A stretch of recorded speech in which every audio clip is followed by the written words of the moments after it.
Okay, this is Mentions of Madness. Just bought it. It came out in 2011, last year. I'm going to unbox it. I took off the plastic already, just so it would be easier. It's by Fantasy Flight, and Corey, who works there, he did Game of Thrones and some other stuff. The art on the box is great, as always, from Fantasy Flight. And it's a heavy board game. It's $80, so by the weight of it, feels like it was worth it. Let's open it up.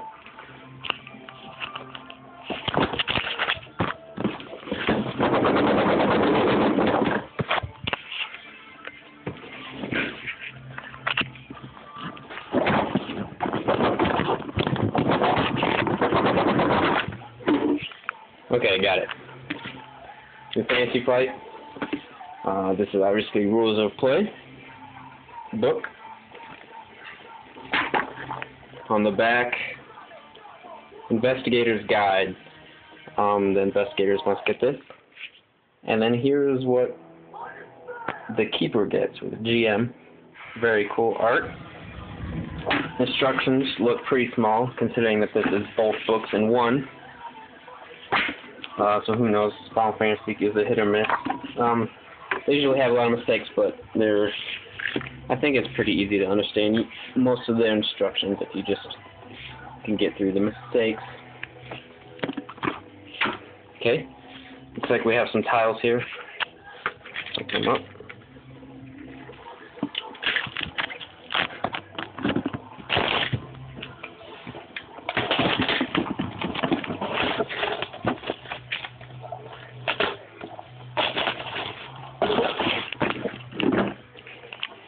Okay.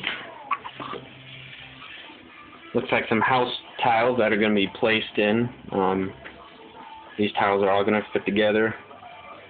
Different house tiles for each scenario. And then there's also some things we're going to pop out. We don't know what they are. But the art on those is very good too. There's a lot more things we're going to be popping out. These are new for this game in the Cthulhu mythos. Bases for the monsters. The card looks like attacks and probably clues, items, most likely, and should be figures. Okay, here's the figures.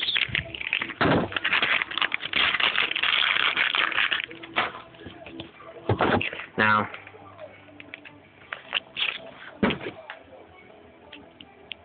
these are cool because these are also the characters in Arkham, and you can use them in the game Arkham Horror. So even if this game is horrible, you know, $80 is not bad for all you get, including these figures.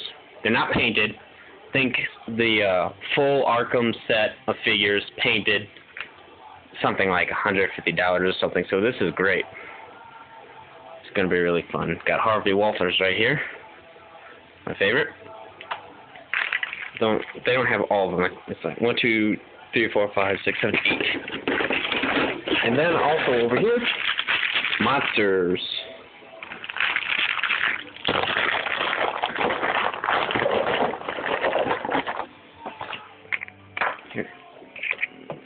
Here's one.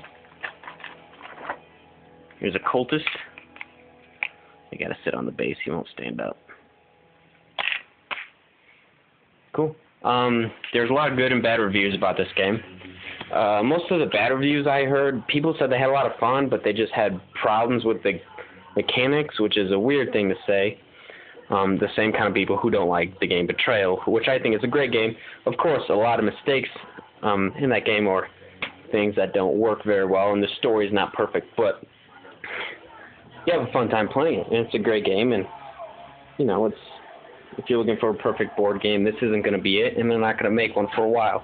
But I feel like this is probably going to be a step towards a well-made and a well-told story in a board game, and I'll probably enjoy it. That's it.